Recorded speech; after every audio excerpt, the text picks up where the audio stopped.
Bonjour à toutes et à tous. Je suis votre Happy Broker Jia et votre animatrice du Franc Parler avec Jia. Aujourd'hui, j'ai le grand honneur d'inviter Mélanie Lachaine d'être avec nous pour parler du refinancement hypothécaire.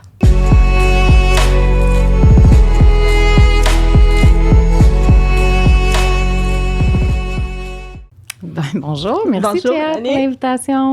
Ça fait plaisir. Ben oui, Mélanie, en fait, ça fait quelques années qu'on se connaît. Déjà. Hein? En plus, d'être voisine. En plus, oui. On partage les mêmes passions et dans le même quartier, c'est merveilleux. Oui, c'est vrai, deux mamans avec les enfants, deux professionnels dans le même domaine. En tout cas, ça me fait vraiment plaisir que tu acceptes mon invitation d'être ici aujourd'hui. Merci. C'est moi qui te remercie, c'est vraiment un privilège, vraiment. Oui. En fait, Mélanie, tous les deux, on n'est pas en immobilier depuis toute notre carrière, n'est-ce pas? Non. Donc, je voudrais que tu partages avec l'audience d'où tu viens comme background professionnel. Wow! Oui, c'est vraiment là une belle histoire, en fait, parce que c'est une série d'événements qui m'a amenée à réaliser ma dernière carrière, qui est celle-ci, puis par passion. C'est un choix que j'ai fait par passion, mais aussi par choix familial. En fait, j'ai tissé toujours ma carrière dans le domaine de la vente. Dans tout type de vente. Et ma dernière emploi a été dans le domaine aussi du financement, mais dans le secteur automobile. D'accord. Alors, je travaillais pour une compagnie d'assurance. Alors, j'aidais les directeurs financiers à réaliser des transactions de financement automobile. Très bien. Et des produits après-vente également. Okay. Donc, fil en aiguille, je suis devenue maman. Dans ma trentaine avancée. La plus belle job. Le plus beau travail à temps plein d'une vie. Oui, c'est ça. Et ça m'a amené à faire des choix différents parce que le travail m'amenait à être sur la route et à être plus loin de la maison et tout ça. Et j'étais déjà en train de faire mes études de courtier hypothécaire par passion et pour augmenter mes connaissances parce que j'avais des projets d'investissement. Donc, je me suis dit, pourquoi pas étudier en parallèle le métier pour vraiment approfondir mes connaissances, comprendre la mathématique, comprendre le financement. Très bien. Et très important, en fait, pour tout le monde. Mon Dieu, c'est la clé de la réussite en immobilier. Oui. C'est vraiment indéniable, c'est Absolument. vraiment la clé, la source, parce qu'il y a tellement de solutions qui s'offrent que quand est venu le moment de déposer ma fille à la garderie et faire 2 heures de voiture et sachant qu'elle pouvait peut-être devenir malade puis devenir la chercher, j'ai fait OK, on replace les priorités. Et pourquoi je ferais de mon plan B un plan B quand je peux le faire un plan A? Parfait. Donc, je suis allée à l'école de l'entrepreneur pour pouvoir réaliser mon cours en 3 mois et je suis devenue courtier hypothécaire en janvier 2019. Donc, super. Ma dernière carrière s'est entamée en janvier 2019 comme courtier. Oui! Puis c'est la plus belle décision. Aujourd'hui, déjà beaucoup de beaux acquis. Je te félicite. Merci. Puis tantôt, tu parlais des solutions. OK? Puis il y a beaucoup de solutions hypothécaires. Je sais que, justement, parce que en tant que courtier immobilier, je travaille aussi avec les acheteurs qui font leur financement et refinancement. Ouais. Il y a évidemment 2 façons de faire. Soit que les acheteurs travaillent avec un courtier hypothécaire qui a accès à 150 produits différents de différents prêteurs. Donc, il y a les banques traditionnelles qu'on connaisse, il y a les banques virtuelles et il y a toutes sortes de solutions selon le cas de chacun. Soit on peut travailler avec une banque pour avec comment on appelle le spécialiste hypothécaire. Ça dépend des institutions financières, mais ils vont s'appeler démarcheurs hypothécaires, spécialistes hypothécaires. C'est ça. Et avoir accès aux produits de cette banque spécifiquement parlant. Exact. C'est ça. Et qu'est-ce qui a fait en sorte qu'en 2019, justement, lorsque tu as obtenu ton permis d'exercice, est-ce que tu as qu'est-ce qui t'a amené vers le courtage? C'est une super bonne question. C'est l'expérience. Okay. Parce que quand moi, j'ai obtenu ma première hypothèque, j'ai fait affaire avec une banque, sachant même pas que le métier de courtier existait et sachant pas non plus que chaque banque a ses créneaux spécifiques et ses critères spécifiques et ses produits bien à eux. Oui. Donc, ne le sachant pas, j'ai fait affaire avec une institution financière. Et j'ai rien compris de ce qui s'est passé de ma transaction. OK. Donc, je suis partie de acheteur à propriétaire sans savoir ce qui se passait ou les étapes à venir. Mm-hmm. Et quand j'ai fait mon cours, c'est sûr que pour moi, c'était indéniable. C'est courtier parce que je tiens, et ça, c'est dans mes valeurs profondes, à offrir le meilleur produit pour le client. Pas faire, comme on dit en bon québécois, faire fitter le client dans le produit, mais plutôt fitter le produit au client. Oui. Parce que quand on parle d'hypothèque, là, on parle principalement de besoins. C'est pas un taux d'intérêt, c'est pas un contrat hypothécaire, c'est quel est le besoin actuel. Puis quand on parle de refinancement, c'est encore plus précis parce que dans le refinancement, on a encore plus de critères à l'interne parce qu'on travaille en conventionnel et non pas en assuré. Donc, chacune des banques a leur marge de manœuvre. Oui. Alors, quand les banques m'approchaient au début de ma carrière de courtier pour venir travailler dans une institution financière, pour moi, c'était un non négociable. Même si l'attraction financière était présentée, c'était pas possible pour moi de me dire, ben, je vais travailler pour une seule institution financière et convaincre mes clients que c'est la meilleure, quand je sais que c'est pas la réalité. Alors, pour moi, c'était ça. C'était vraiment d'offrir le plus beau portrait au client dans toute sa transparence. Puis aujourd'hui, avec l'AMF, en plus, on est encore plus transparent qu'on ne l'a jamais été. Absolument. Alors, on fait des recommandations, 3 options. On explique clairement aux clients chacun des produits, pour qui, pourquoi, les coûts rattachés à ça et surtout les dessous de contrat. Oui. Oui, c'est ça. Tout est dans l'art de bien communiquer. Puis, derrière tout ça, lorsqu'on est capable de bien expliquer, c'est pas vraiment beaucoup d'investissement à bien comprendre chaque produit et ses avantages et désavantages, n'est-ce pas? Par exemple, ça compare à une ADN. Moi, j'habite en condo. Ma tour de condo, on pourrait tous avoir le même prêteur. On n'aurait pas le même produit. Ou encore là, chaque propriétaire pourrait avoir une suggestion de prêteur qui va être complètement différente parce que c'est sa situation à lui. Oui.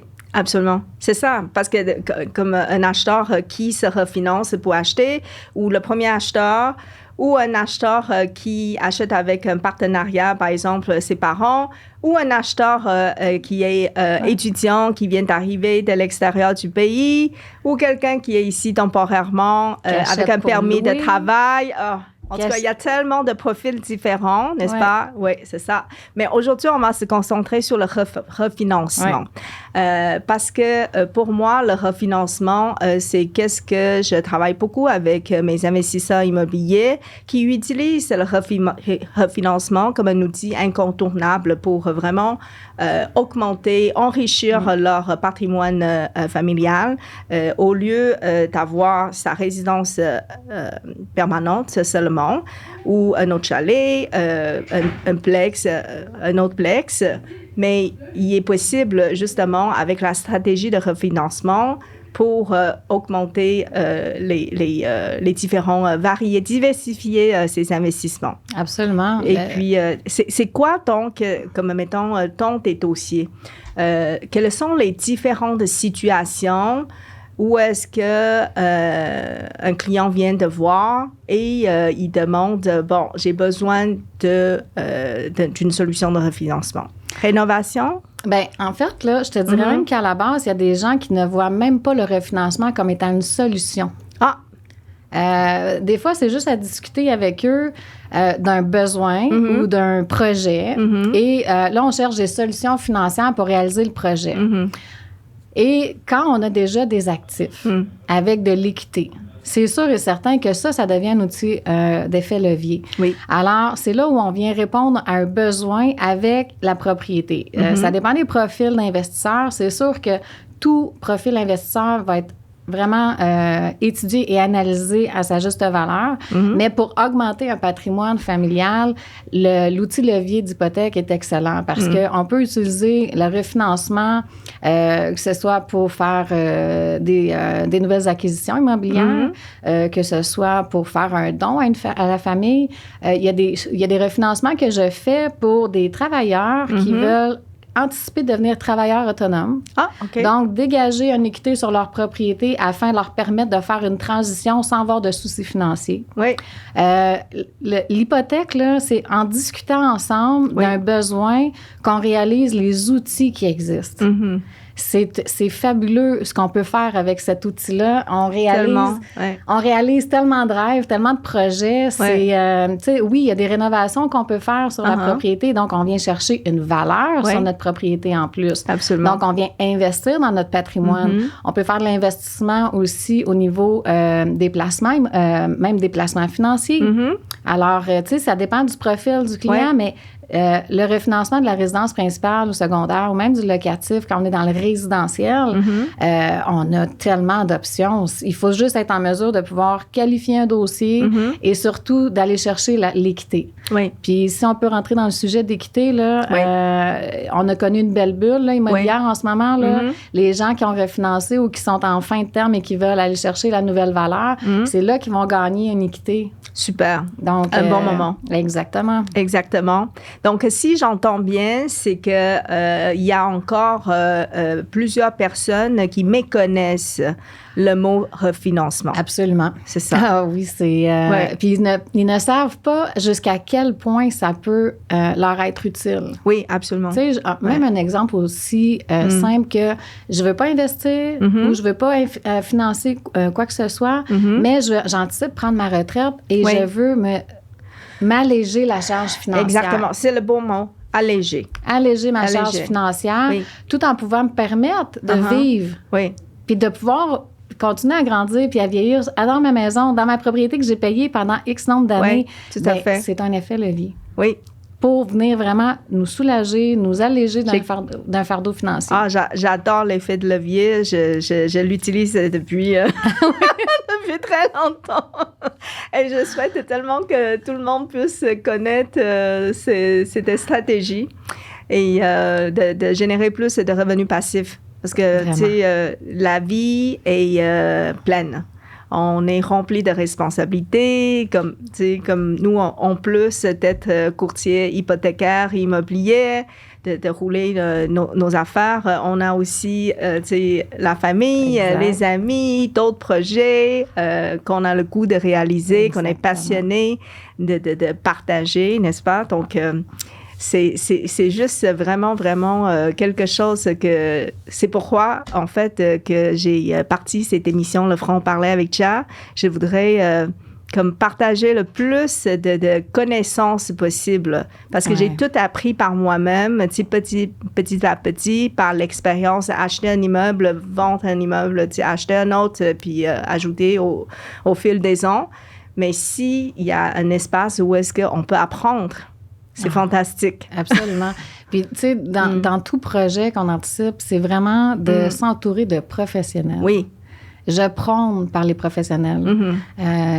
Si j'ai des problèmes de santé, c'est un professionnel de ce domaine-là que je vais consulter. Oui. Alors, c'est sûr que en immobilier, courtier immobilier, on ne peut pas se passer de vos services. Autant que je me dis que le mien est aussi essentiel parce que j'ai la connaissance de pouvoir étudier le marché hypothécaire à la place du client qui se présente chez sa banque avec son dossier de refinancement. Oui. Qu'est-ce que je peux faire? Qu'est-ce que je peux avoir? Puis aller frapper à l'autre porte avec son propre dossier. C'est un gain en temps, c'est un gain en énergie, puis en connaissance. Oui. Alors, c'est vraiment... c'est ça. Je ne peux même pas compter des milliers d'heures qu'on investit pour juste être comme constamment à jour des changements, des réglementations, n'est-ce pas? Ah oui. Il faut se tenir à jour, ça bouge, puis surtout, ça bouge énormément en ce moment. Oui, c'est ça. Le marché s'adapte à la situation actuelle, là, c'est et ça. Ça bouge beaucoup. Je suis d'accord avec toi que travailler avec une professionnelle ou un professionnel, c'est de travailler avec un conseiller qui est avisé. Exact. Oui, exact. Et ça apporte vraiment beaucoup de valeur. Puis, en fait, justement, en parlant de toutes ces connaissances à jour et tout ça, est-ce que tu peux nous partager, est-ce que le taux, l'augmentation de taux actuel, ça a un impact sur un dossier de refinancement? C'est certain que oui. Pourquoi? C'est qu'on parle aussi de ratio d'endettement. Oui. Donc, dans le résidentiel, on a des ratios d'endettement à respecter et dans le refinancement aussi. L'avantage qu'on a dans le refinancement versus l'achat, c'est qu'on a différents outils. Alors, d'une banque à une autre, on peut utiliser juste un refinancement sur une valeur. Alors, on peut augmenter certains ratios d'endettement selon le ratio pré-valeur qu'on emprunte. Alors, il y a vraiment différents outils à utiliser selon notre profil. Donc, c'est là où j'entre en ligne de compte puis je me dis, OK, j'ai une valeur de propriété de X et son maximum de refinancement possible, c'est toujours 80 de la valeur. Exact. Donc, un 80 de la valeur. Est-ce qu'avec le dossier client, je suis en mesure de venir répondre dans mes ratios d'endettement pour obtenir 80 de refinancement? Oui. Si ma réponse est non, là, il faut que je travaille puis que je travaille vraiment dans le macro pour venir chercher le bon produit hypothécaire. Okay. Donc là, ce que je vais faire, c'est vraiment l'analyse de chacune des institutions financières pour voir comment venir qualifier la meilleure transaction du client. Donc, quand on parle de taux d'intérêt en premier, c'est faux. Mais le taux d'intérêt impacte. Pourquoi? C'est que dans les ratios d'endettement, l'ABD, l'ATD, le paiement hypothécaire du refinancement, là, des beaux calculs. Des très beaux calculs. Des très beaux calculs. Mais en ce moment, la réalité de la qualification, si on qualifie un dossier pour un client qui veut avoir un refinancement en taux fixe, c'est un taux contractuel plus 2 %. Oui. C'est beaucoup. Ça veut dire que notre montant qu'on veut demander, on doit le demander à plus de 6 % de refinancement. Il faut se qualifier. C'est le stress test de la Banque du Canada. Oui. Alors là, ça vient augmenter nos ratios d'endettement versus à l'époque, au moment où les taux étaient plus bas, la règle de base était le plus élevé entre le 5,25 % du stress test de la Banque du Canada et le taux contractuel plus 2 %. Mais quand on a un 2 % de taux contractuel, à 4 % on utilisait 5,25 Là, on est passé à 6 plus de 6 % pour les taux fixes. Donc, on vient augmenter notre emprunt, notre ratio, donc diminuer notre capacité d'emprunt. C'est ça. En fait, ça peut énerver certains emprunteurs, je comprends. Parce que lorsqu'on a le goût de réaliser une acquisition ou un agrandissement, ben, en fait, on cherche une solution de refinancement. Par contre, je pense que ce barème qu'on augmente pour le test de stress, c'est en fait sécuritaire pour l'ensemble du pays. Justement, si on compare, tu sais, hier soir, j'étais avec les banquiers et on a justement parlé de l'économie et de se comparer aux États-Unis qui pourraient avoir une bulle beaucoup plus facilement que ce qui se passe ici au Québec parce que justement, on a notre gouvernement qui met des mesures nécessaires pour s'assurer que les banques ne vont pas sur-endetter. Voilà. Oui. Puis le stress test, c'est pas juste bon pour les banques ou pour les institutions. C'est vraiment pour le client. Oui, aussi. Parce que le client qui vient emprunter un maximum de ses capacités d'emprunt et que lors de son renouvellement hypothécaire à la fin de son terme, si les taux ont augmenté de 2 et 3 % et qu'il n'est plus en mesure de pouvoir faire le paiement avec la même facilité, il n'est pas dans une meilleure position non plus. Donc, c'est pour ça que le stress test existe. C'est à savoir si aujourd'hui, au taux d'aujourd'hui, avec des risques de hausse, et en ce moment, c'est plus des risques, c'est une réalité, est-ce que je suis encore en mesure de payer mon hypothèque? Donc, c'est une sécurité financière aussi pour l'utilisateur. Et lorsqu'on dit sécurité financière, en fait, c'est une sécurité émotionnelle. Effectivement. Il n'y a pas un dossier qui se travaille de la même façon. Non, du tout. C'est ça. Puis c'est sûr que travailler du refinancement avec des investisseurs, c'est agréable dans le sens où ils comprennent la mathématique, la gymnastique à faire et les risques à prendre aussi. Mais souvent, c'est que quand les gens viennent refinancer pour investir, c'est qu'ils n'ont pas seulement une propriété ou ils n'ont pas juste une situation qui va les amener à être à risque. C'est ça. Peut-être pour ceux qui nous écoutent présentement, mais qui n'ont pas encore exploré cette avenue-là, est-ce qu'on peut comme donner peut-être un scénario très simple? Par exemple, j'ai un client qui a acheté son condo. Il y habite et puis là, il veut augmenter justement ses investissements. Il est allé donc chercher le refinancement sur son condo actuel en achetant un autre. Il a déménagé pour louer le premier et habiter le deuxième. Dans ce genre de scénario-là, qu'est-ce que tu recommandes? C'est comment est-ce que tu accompagnes le client et qu'est-ce que tu recommandes comme stratégie? Est-ce que c'est mieux qu'il habite dans son premier condo ou c'est mieux qu'il habite dans le deuxième condo? Ça dépend de sa stratégie, en fait. Qu'est-ce qui est le plus rentable pour lui de louer aussi? Oui. C'est sûr que quand on habite une propriété, on peut choisir aussi d'assurer cette propriété-là si on devient occupant de la propriété. Ce que ça veut dire, c'est que, évidemment, on peut mettre moins de 20 de mise de fonds, donc avoir un assureur, ce qu'on ne peut pas faire avec du locatif. D'accord. Donc, si on achète un locatif pur, ben, automatiquement, c'est un 20 de mise de fonds. Donc, l'investissement est plus grand. C'est ça. En fait, justement, merci. C'est ça que je voulais entendre. Donc, il y a comme quelques points à réfléchir avant. Et c'est pour ça que c'est bien de discuter avec toi ou un autre professionnel en hypothécaire, justement. Parce que ça dépend, en fait, de plusieurs éléments. Premier élément, c'est les loyers. Donc, où est-ce qu'on va comme tirer plus de revenus, moins de dépenses, donc revenus nets, donc qui viennent comme augmenter les revenus passifs. Et puis aussi, il faut penser à qu'est-ce qui est au niveau de fiscal. Ouais. Dans un des épisodes, justement, on en a parlé avec une fiscaliste en immobilier, Chantal Couture. Et donc, elle nous a expliqué comment est-ce qu'on doit prévoir à la revente de comment ne pas se faire imposer.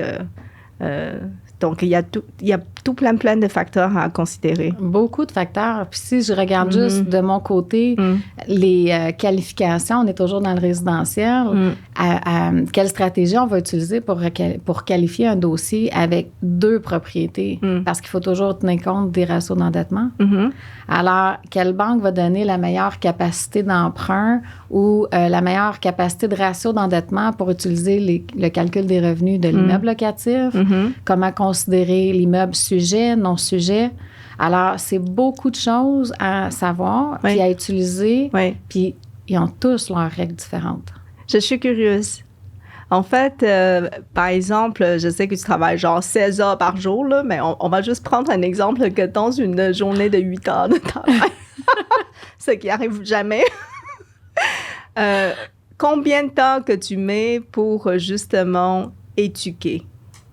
Mon client? Oui. Pour une transaction? Oui. Je te dirais que depuis les 2 dernières années, là, beaucoup plus. Beaucoup, beaucoup, beaucoup. Et pourquoi? Parce que c'est important qu'ils connaissent ce qui se passe en ce moment. Oui. L'impact de les taux d'intérêt et de leur situation. Alors, quand par exemple, là, c'était la période des préqualifications, début d'année. Là. Donc, la période des préqualifications, je suis toujours en analyse de besoins. Ça, c'est la première chose. C'est quoi vos plans? Avez-vous l'intention d'acheter pour du long terme ou c'est un jeune couple, par exemple, qui va acheter une propriété? Est-ce que c'est pour du long terme ou c'est une transition? Donc là, on va étudier, la mise de fonds que vous allez investir dans cette propriété-là. Est-ce que vous allez mettre toutes vos billes dans le même panier? On veut l'acheter, mais éventuellement, le louer pour racheter plus tard un autre. OK, mais on va faire des stratégies appropriées. Donc, il y a beaucoup d'éducation qui va se faire dès la préapprobation de mon côté, de la façon dont moi je travaille. Alors, c'est de vulgariser l'hypothèque au commun des mortels pour que tout le monde comprenne. Ce que moi, j'ai regretté ne pas avoir quand moi, j'ai fait mon achat.